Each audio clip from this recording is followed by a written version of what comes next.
जी हां, देश में लोकसभा चुनावों के लिए 2 चरणों की वोटिंग खत्म हो चुकी है, लेकिन तीसरे चरण की लड़ाई से पहले जोर शोर से जिक्र किया जा रहा है कि संविधान बदल देंगे। संविधान को लेकर जो बातें हो रही हैं उसके मतलब मायने क्या हैं, ये आज समझने की कोशिश करेंगे। और सबसे बड़ा सवाल देखिए यही है कि संविधान आखिर कौन बदलने जा रहा है। आज इसी पर होगी बात। आपके साथ मैं हूं समीर अब्बास, मेरे साथ प्रतिमा मिश्रा मौजूद हैं। 10 बजे की बड़ी बहस में आपका स्वागत है।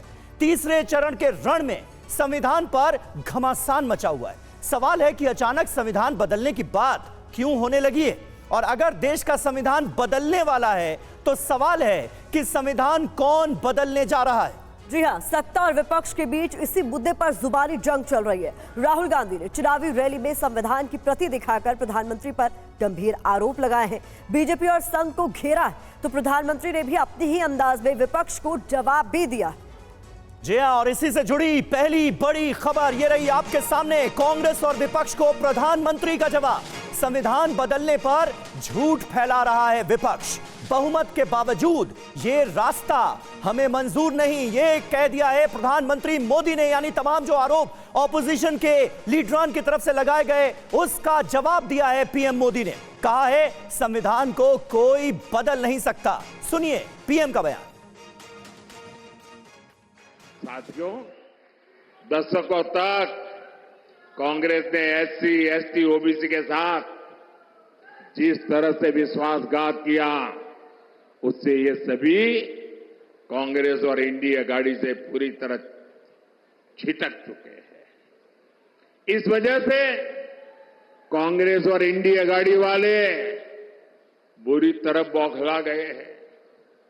इसलिए लोग लगातार झूठ फैला रहे हैं।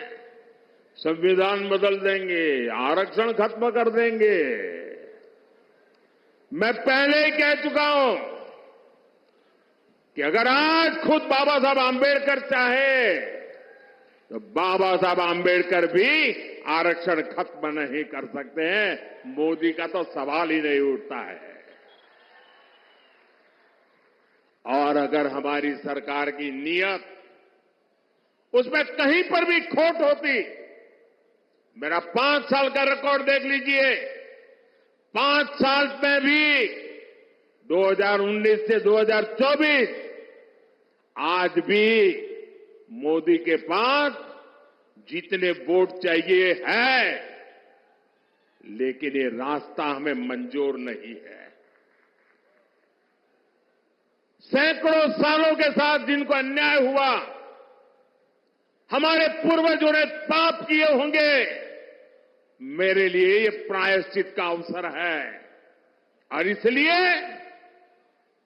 आरक्षण को जितनी ताकत मैं दे सकता हूं, मैं देने के लिए कमिटेड हूं। और इस बीच राहुल गांधी का प्रधानमंत्री मोदी पर जोरदार हमला। प्रधानमंत्री संविधान खत्म करना चाहते हैं। राहुल गांधी की ओर से कहा गया बीजेपी चाहती है कि संविधान फाड़ दिया जाए।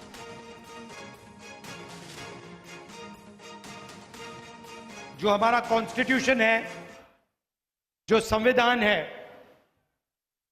इसको प्रधानमंत्री जी,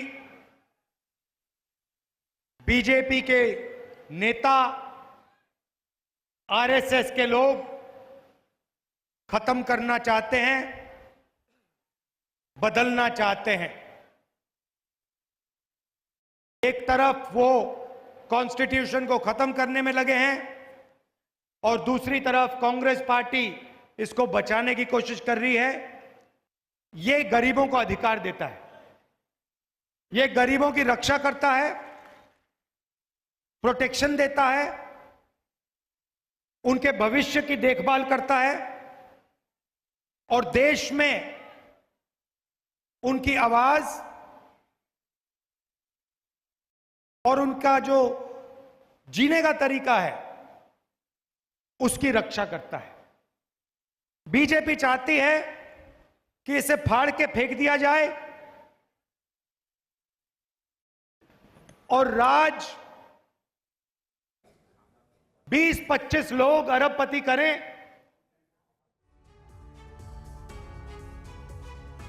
तो सुना आपने, राहुल गांधी अपनी रैलियों में, चुनावी सभाओं में संविधान को लेकर मौजूदा सरकार पर, प्रधानमंत्री नरेंद्र मोदी पर, बीजेपी आरएसएस पर क्या आरोप लगा रहे हैं। ऐसे में सवाल है कि क्यों तीसरे चरण की लड़ाई आखिर संविधान बदलने पर आ गई।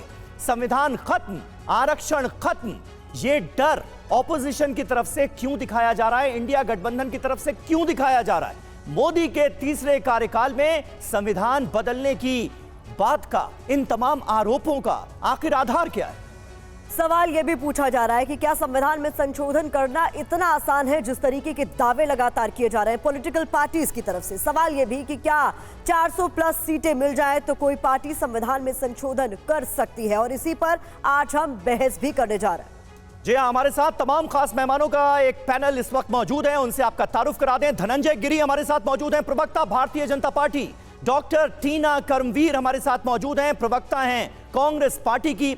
कपिल श्रीवास्तव, प्रवक्ता समाजवादी पार्टी के, हमारे साथ मौजूद हैं। और स्टूडियो में समीर चौंगावकर, वरिष्ठ पत्रकार और लेखक हमारे साथ मौजूद हैं। सबसे पहले मैं डॉक्टर टीना आपके पास आऊंगा, क्योंकि राहुल गांधी की तरफ से ही नहीं बल्कि इंडिया गठबंधन के तमाम दलों के बड़े बड़े नेताओं की तरफ से यह बात रैलियों में, सभाओं में जोर शोर से कही जा रही है कि अगर तीसरा टर्म आ गया नरेंद्र मोदी का तो फिर संविधान बदल दिया जाएगा, संविधान को फाड़कर फेंक देंगे, खत्म कर देंगे। आधार क्या है इसका, किस आधार पर आप लोग ये दावा कर रहे हैं। आप तो प्रधानमंत्री ने खुद सफाई भी दी है। शुक्रिया। जय हिंद, जय संविधान। देखिए, मेरे हाथ में भारत का संविधान है और ये बाबा साहब ने कहा था कि संविधान अच्छे हाथों में रहा तो अच्छा साबित होगा और अगर बुरे हाथों में रहा तो वो खराब साबित होगा। और आज जिस तरीके से आप देखिए कि हम वर्तमान की बात नहीं करते हैं, हम अगर इतिहास में जाएंगे तो आप देखेंगे 1949 में जब संविधान पर मोहर लगी तो ऑर्गेनाइजर में और तमाम आरएसएस के लोगों ने लेख लिखने शुरू कर दिए कि हम संविधान को नहीं मानते हैं। तो इनका इतिहास बहुत पुराना है, ये लगातार 100 सालों से हमेशा संविधान की आलोचना करते आए हैं और संविधान के विरोध में इनके बयान रहे हैं। हम मोहन भागवत साहब की बात कर लेते हैं। मोहन भागवत साहब बार बार ये कहते आए हैं, आप बिहार विधानसभा के चुनाव में देख लीजिएगा, उनके बयान है कि हम संविधान का संशोधन करेंगे, हम संविधान की समीक्षा करेंगे। आप बताइए इनको संविधान से क्या चिढ़ है। सीधी बात यह है कि संविधान जो है, ये भारत का संविधान हमें अधिकार देता है, तमाम दलित आदिवासी लोगों को अधिकार देता है कि वो उनके जो आप समान अधिकार देता है, साथ में बैठने का डॉक्टर टीना, मुझे लगता है आज इस डिबेट में आपको ये क्लियर कर देना चाहिए कि जब आप कहते हैं कि संविधान बदल देंगे तो क्या आप संविधान संशोधन का जिक्र कर रहे हैं, क्योंकि संविधान संशोधन तो इससे पहले भी 106 हो चुके हैं। बिल्कुल बिल्कुल। 62 तो तब हुए जब कांग्रेस पार्टी की केंद्र में सरकार थी। समीर जी, ये बात समझने की जरूरत है और आपके दर्शकों को खास तौर पर कि आप संशोधन कर सकते हैं लेकिन ये बदलना चाहते हैं। अभी अब मैं माफी के साथ आपको रोक रही हूँ, इस वक्त एक प्रेस कॉन्फ्रेंस आ रही है, अमित शाह पहुंचे हुए गुवाहाटी, जरा रुक कर लेते हैं। बंगाल, उत्तर प्रदेश, मध्य प्रदेश, राजस्थान, छत्तीसगढ़, उत्तराखंड, ये सभी राज्यों में हमें बहुत बड़ी चुनावी सफलता मिलती हुई दिखाई पड़ती है। इसके साथ साथ कर्नाटक, तेलंगाना, आंध्र, केरल और तमिलनाडु, इसमें से कर्नाटक, तमिलनाडु और केरल, ये 3 राज्यों में मतदान हो चुका है, कुछ बाकी है, परंतु जो शुरुआती ट्रेंड मिले हैं दक्षिण भारत में भी भारतीय जनता पार्टी को बहुत अच्छा रिस्पांस मिल रहा है और इसके कारण हमारा 400 पार का लक्ष्य हम निश्चित रूप से सिद्ध करेंगे, ये हम सबका विश्वास बना है।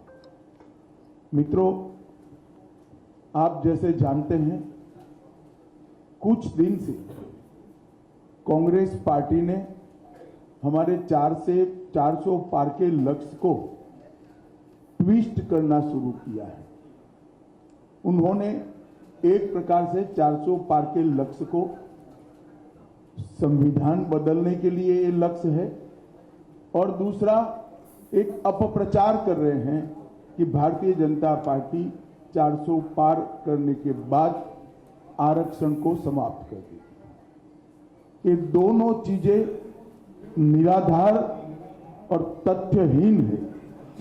भारतीय जनता पार्टी को पूर्ण बहुमत इस देश की जनता ने 2014 में भी दिया, 2019 में भी दिया।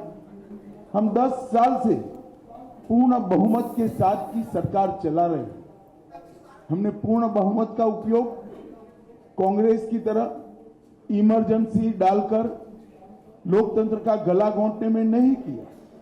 इमरजेंसी डालने के लिए, लोकसभा का टर्म एक्सटेंड करने के लिए, संविधान बदल करने में नहीं किया। हमने पूर्ण बहुमत का उपयोग धारा 370 को समाप्त करने में किया, ट्रिपल तलाक को समाप्त करने में किया, अंग्रेजों के कानून बदलकर भारतीय संस्कार और भारतीय पद्धति के कानून लाने में किया, कोरोना के खिलाफ लड़ने में किया, और जब कोर्ट से जनादेश मिल गया तो राम मंदिर के निर्माण में भी हमारी सरकार ने पूरी अनुकूल जमीन तैयार करने में अपनी भूमिका करी। कांग्रेस पार्टी एक झूठ फैलाकर जनता के बीच में भ्रांति पैदा करना चाहती है। मैं ये बात स्पष्ट कर देना चाहता हूं कि Bharatiya Janata party ST, SC, OBC के आरक्षण की समर्थक है और हमेशा इसके संरक्षक के रूप में अपनी भूमिका निभाएगी। ये बात नरेंद्र मोदी जी ने भी कई बार सार्वजनिक भाषणों में स्पष्ट की। एसटी, एससी, ओबीसी के आरक्षण में किसी एक राजनीतिक दल ने अगर डाका डाला है तो वो कांग्रेस पार्टी ने डाला है। सबसे पहले उन्होंने संयुक्त आंध्र प्रदेश में मुसलमानों को रिजर्वेशन दिया। वो रिजर्वेशन के कारण ओबीसी का रिजर्वेशन कटा। उसके बाद में कर्नाटक में रातों रात कोई सर्वे के करे बगैर, पिछड़ापन तय करे बगैर सारे मुसलमानों को ओबीसी कैटेगरी में डालकर उनके लिए 4% का कोटा रिजर्व कर दिया। इससे भी पिछड़ा वर्ग का रिजर्वेशन कटा है। भारतीय जनता पार्टी स्पष्ट रूप से मानती है कि धर्म के आधार पर आरक्षण संविधान सम्मत नहीं है, गैर संवैधानिक है, और जब भी इन राज्यों में हमारे पास अधिकार आएगा, हम ये धर्म के आधार पर लादे गए आरक्षण को समाप्त कर कर एसटी, एससी और ओबीसी को हम न्याय दिलाने का काम करेंगे। मित्रों, उनकी हताशा, निराशा इस स्तर पर पहुंच गई है कि उन्होंने मेरा और कुछ भाजपा नेताओं का फेक वीडियो बनाकर सबके बीच में सार्वजनिक की। मुख्यमंत्री, प्रदेश अध्यक्ष, इस कक्षा के व्यक्तियों ने भी इस फेक वीडियो को फॉरवर्ड करने का काम किया। अब स्पष्ट हो चुका है। सौभाग्य से मैं जो बोला था उसका भी रिकॉर्डिंग हुआ था, तो वो रिकॉर्ड हमने सबके सामने रखा। दूध का दूध, पानी का पानी हो गया और आज कांग्रेस पार्टी के प्रमुख नेता क्रिमिनल ऑफेंस को फेस कर रहे हैं। ये जो कृत्य है वो उनकी हताशा और निराशा का द्योतक है। जब से राहुल गांधी कांग्रेस की कमान संभाले हैं, राजनीति का स्तर नीचे नीचे नीचे ले जाने का काम कर रहे हैं, और ये इसका चरम, लोकसभा में चर्चा न हो देना, राज्यसभा में बहिष्कार करा देना, शोर शराबे करना और निराधार झूठ बोलकर प्रजा में भ्रांति फैलाने का काम लगातार उनके नेतृत्व में कांग्रेस पार्टी कर रही है। और मैं मानता हूं कि अब फेक वीडियो सर्कुलेट कर फर्जी टाइप का जन समर्थन प्राप्त करने का ये प्रयास, ये बहुत निंदनीय है और भारतीय राजनीति में किसी प्रमुख दल के द्वारा कभी ऐसा नहीं किया गया। भाई और बहनों, मेरी आप सबसे करबद्ध निवेदन है, सत्य को जनता तक पहुंचाइए। जनता को गुमराह जो करना चाहते हैं उनको अपने सिद्धांतों के आधार पर, अपने कार्यक्रमों के आधार पर और अपने घोषणा पत्र के आधार पर चुनाव लड़ना चाहिए। फेक वीडियो सर्कुलेट कर नहीं, भारतीय जनता पार्टी के घोषणा पत्र को तोड़ मरोड़ कर जनता के बीच में झूठे तरीके से रखकर चुनाव नहीं लड़ना चाहिए। 1 मिनट के लिए ये वीडियो, दोनों ओरिजिनल वीडियो और फेक वीडियो मैं आप सबके सामने रखना चाहूंगा। उसके बाद में आपसे सवाल जवाब लेंगे। धन्यवाद। मैं यहां कहकर जाता हूं, भारतीय जनता पार्टी आवाज भाई तो एक संवैधानिक मुस्लिम रिजर्वेशन को हम समाप्त कर देंगे। भाई फिर से करना पड़ेगा, आवाज नहीं है। तेलंगाना के मैं यहां कहकर जाता हूं, भारतीय जनता पार्टी की सरकार बनेगी तो एक बंद करो भाई, आवाज ठीक करो। पहले सवाल जवाब कर लेते हैं, बाद में वीडियो दिखाते हैं। वैसे आप सबने देखा हुआ ही है।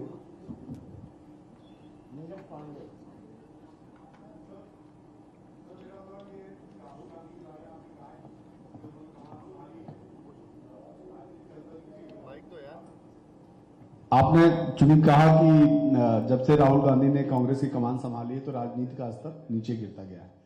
उनकी जो सीट थी राहुल गांधी की अमेठी, जहां से वो चुनाव लड़ते थे, और उनकी मां जहां से रायबरेली से चुनाव लड़ती थी, दोनों जगह से अभी तक उन्होंने कैंडिडेट भी नहीं दिए। और अब ये कहा जा रहा है, सूचना आ रही है कि दोनों लोग अब चुनाव भी नहीं लड़ेंगे दोनों सीट में, ना राहुल लड़ेंगे ना प्रियंका। इसे आप किस रूप में देखते हैं? देखिए, मुझे मालूम नहीं है मीडिया आज सुबह से दिखा रहा है वो सच है या नहीं है, लड़ेंगे या नहीं लड़ेंगे वो भी मुझे मालूम नहीं है। मगर मेरा मानना है कि इतना कंफ्यूजन रखना ही उनको आत्मविश्वास नहीं है वो दिखाता है। उत्तर प्रदेश में जिस प्रकार की आज स्थिति बनी है, वो अपनी परंपरागत सीटें छोड़कर भागे हैं। मैं नहीं मानता वो लड़ने की हिम्मत कर पाए। मैं यहाँ अभी रहने दो भाई, जाता हूं, भारतीय जनता पार्टी की सरकार अभी बंद करो भाई तो एक गैर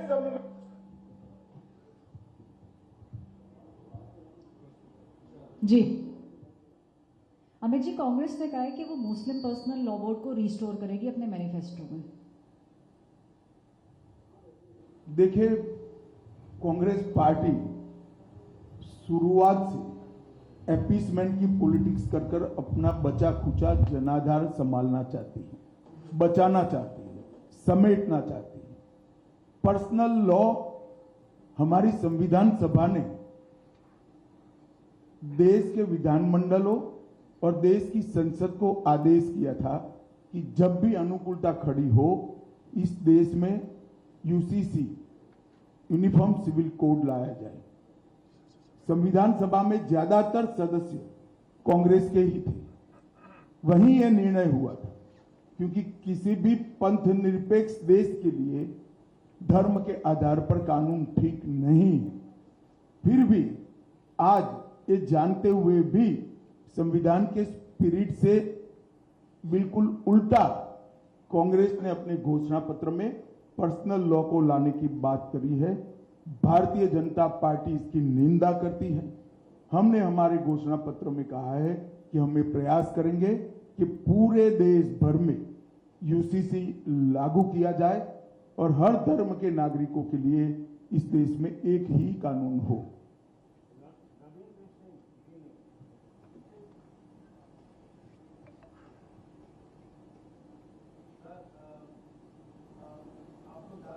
नारा लगा रहे हैं, उसमें लक्ष्य रखे हैं, उसमें कर्नाटक की बात भी आपने कही है। कर्नाटक में आपके सहयोगी जेडीएस के एक नेता रेवन्ना के कई आपत्तिजनक वीडियो का दावा कांग्रेस कर रही है और उसको लेकर आप लोग पर भी आरोप लगा रही है कि उनका बचाव कर रहे हैं। देखिए, श्री रेवन्ना का जो समाचार पत्रों में और चैनलों में चल रहा है वो बिल्कुल आघातजनक है। ऐसा सहन किया ही नहीं जा सकता और भारतीय जनता पार्टी का स्टैंड बहुत स्पष्ट है। हम देश की मातृशक्ति के साथ खड़े हैं, देश की नारी शक्ति के साथ खड़े हैं। नरेंद्र मोदी जी का पूरे देश को एक कमिटमेंट है कि कहीं पर भी मातृशक्ति के अपमान को सहन नहीं किया जाना। परंतु कांग्रेस पार्टी जो हम पर आरोप लगाना चाहती है, मैं छोटी सी बात पूछना चाहता हूं, वहां सरकार किसकी है? सरकार कांग्रेस पार्टी की है। फेक वीडियो आपके ध्यान में ही होंगे क्योंकि टाइम पर रिलीज किए गए हैं। और अब तक कार्यवाही कांग्रेस पार्टी ने क्यों नहीं की? कार्यवाही हमने नहीं करनी है। ये लॉ एंड ऑर्डर का इश्यू स्टेट का इश्यू है। प्रियंका जी हमसे सवाल पूछ रही है, मैं प्रियंका जी को कहना चाहता हूं, नरेंद्र मोदी जी और मुझसे सवाल पूछने की जगह आपके मुख्यमंत्री उप मुख्यमंत्री को सवाल करिए कि आपकी सरकार क्या कर रही है, क्यों जांच नहीं हो रही है। हम जांच के पक्ष में है और हमारे साथी दल जेडीएस ने भी उन पर कदम उठाने की घोषणा की है। आज शायद उनकी कोर कमेटी की मीटिंग है और कदम उठाए भी जाएंगे। इस प्रकार की घटनाओं को सार्वजनिक जीवन में, समाज में या निजी तौर पर कहीं पर कोई स्थान नहीं होना चाहिए। कठोर से कठोर कदम उठाने चाहिए। ये भारतीय जनता पार्टी का स्टैंड अपर है और उसमें कोई कंफ्यूजन भारतीय जनता पार्टी में किसी स्तर पर नहीं है। हम महिला शक्ति के अपमान का, मातृशक्ति के अपमान का घोर निंदा करते हैं।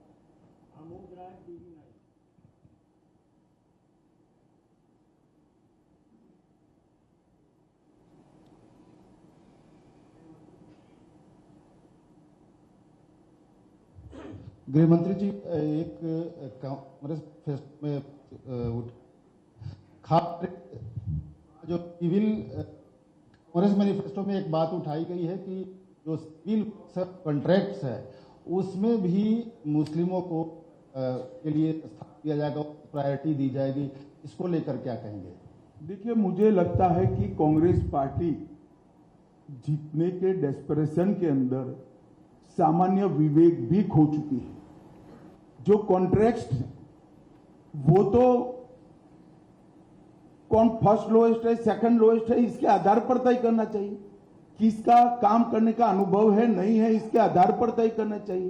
पास्ट में कैसा काम किया है, इसके आधार पर तय करना चाहिए। अब कॉन्ट्रैक्ट्स में भी अगर एक धर्म को दाखिल करना चाहते हैं तो मैं कांग्रेस पार्टी को पूछना चाहता हूं कि कांग्रेस के अध्यक्ष के बारे में भी आपकी कोई रिजर्वेशन की, माइनॉरिटी की योजना हो तो उसके घोषित कर दीजिए। इतना ही बचा है अब।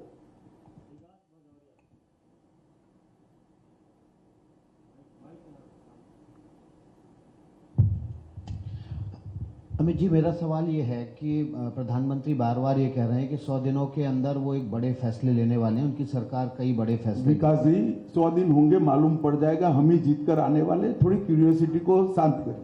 चलिए, मेरा सवाल ये है, क्या कुछ नहीं निकलेगा भैया, क्यूरियोसिटी शांत। समान नागरिक संहिता को लेकर बार बार ये कहा जा रहा है कि शायद 100 दिन के भीतर लागू हो जाएगी। वो आपकी एक कल्पना है। हमने हमारे घोषणा पत्र में 5 साल के घोषणा पत्र में रखा है, उचित समय पर हो जाए।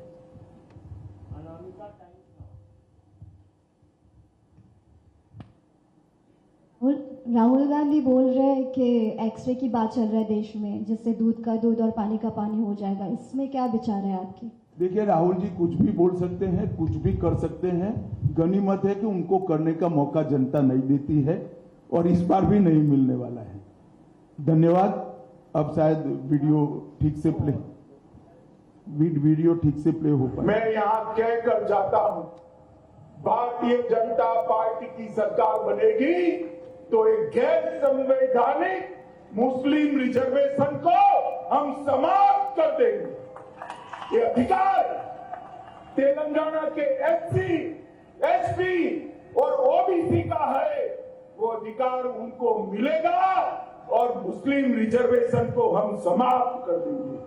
भारतीय जनता पार्टी की सरकार बनेगी तो एक गैर संवैधानिक एससी, एसटी और ओबीसी का है, वो रिजर्वेशन को हम समाप्त कर देंगे। रिजर्वेशन को हम समाप्त कर देंगे। तो दोनों वीडियो आपके सामने है। मेरा करबद्ध निवेदन है कि रिजर्वेशन के बारे में और इस फेक वीडियो के बारे में कांग्रेस जो भ्रांति फैला रही है वो भ्रांति को निरस्त करने में मीडिया भी अपना सहयोग दे। और आप सभी का इतनी सुबह यहाँ आने के लिए बहुत बहुत धन्यवाद। नमस्कार। हाँ बोलिए।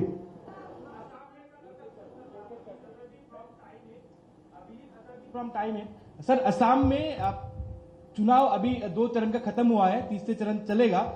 भारी संख्यक माइनॉरिटीज लोगों का ये मतलब सहाय मिल रहा है और नेतृत्व में दिखा जा रहा है। हिमंत विश्व शर्मा जी भी बहुत ही खास तौर से जगह जगह में माइनॉरिटी एरिया में कैंपेन कर रहे हैं और मुस्लिम का भारी तरफ से सपोर्ट मिले। इसका कारण क्या है?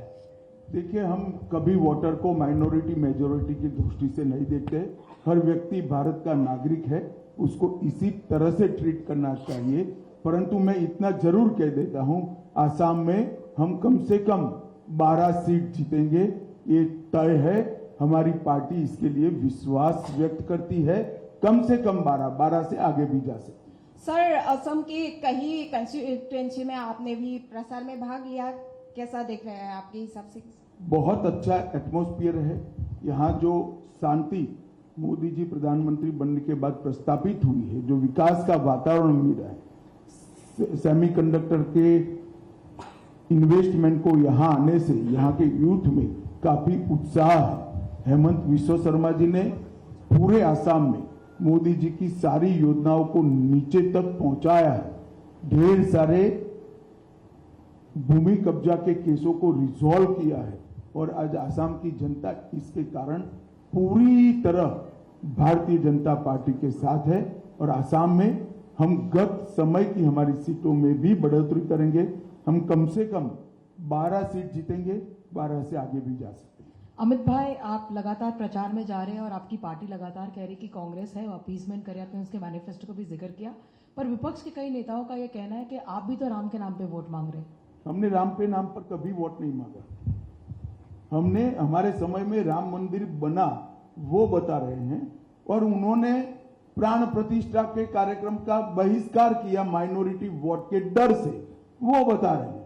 वोट देने का काम जनता को करना है। हमारे घोषणा पत्र में राम मंदिर बनना चाहिए और भारतीय जनता पार्टी कानूनी तरीके से राम मंदिर बनाएगी। वो 89 से हम 85 से कह, आज से नहीं कह रहे। और राम की ही कृपा है कि अब घोषणा पत्र में रखने की जरूरत नहीं है, मंदिर बन चुका है। अमित जी, दिग्विजय सिंह कह रहे हैं कि आप उनके बढ़ने की दुआ कर रहे हैं और केजरीवाल की पत्नी कह रही हैं कि जेल में बीजेपी उनके पति को मारने की कोशिश कर रही है। चलिए, ऐसी चीजें आपके अलावा शायद देश में कोई नहीं मानता है। जेल उनके पास है। जेल दिल्ली सरकार आपकी है, आप पार्टी के पास है। जेल का प्रशासन हमारे पास नहीं है। अब उनकी ही सरकार उनको मारने की कोशिश कर रही है तो उनको ही चिंता करनी चाहिए। फिर भी मुझे लिख कर कुछ भेजेगी तो हम कदम जरूर उठाएंगे। धन्यवाद। अमित जी, लास्ट आखिरी सवाल असम से ही है कि आप लोग कह रहे हैं कि इस बार वोटों में इजाफा हुआ है, वोट सीट का व्यवधान बढ़ेगा इस बार असम में, तो ये लोगों का कांग्रेस के प्रति मतलब खफा कांग्रेस के प्रति है, इसीलिए आपके तरफ रुझाव है या आपके कामों के? हमें नेगेटिव वोट नहीं मिल रहा है। नरेंद्र मोदी सरकार और हेमंत विश्व शर्मा सरकार के अच्छे कामों के कारण एक मजबूत पॉजिटिव वोट बैंक आसाम में जनरेट हुई है। हमारा पॉजिटिव वोट मिल रहा है, सकारात्मक वोट मिल रहा है। चलो भैया, हो गया। चलिए, धन्यवाद।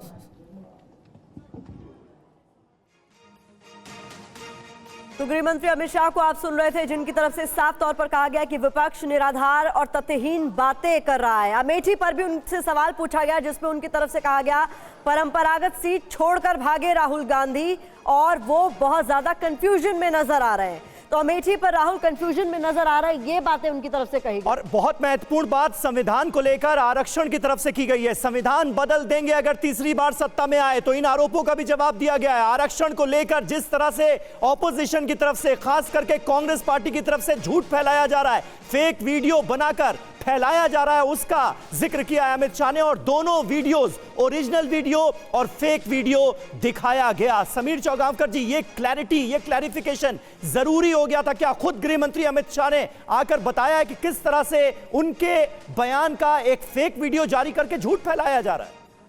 देखिए, बहुत ज़रूरी था भारतीय जनता पार्टी को और अमित शाह जी को अपना पक्ष रखना। देखिए, जब तेलंगाना के मुख्यमंत्री खुद अपने ट्विटर अकाउंट से जब अमित शाह का एक फेक और एक झूठा वीडियो शेयर करते हैं जिसके खिलाफ उनके खिलाफ दिल्ली में एफआईआर दर्ज हो गई है।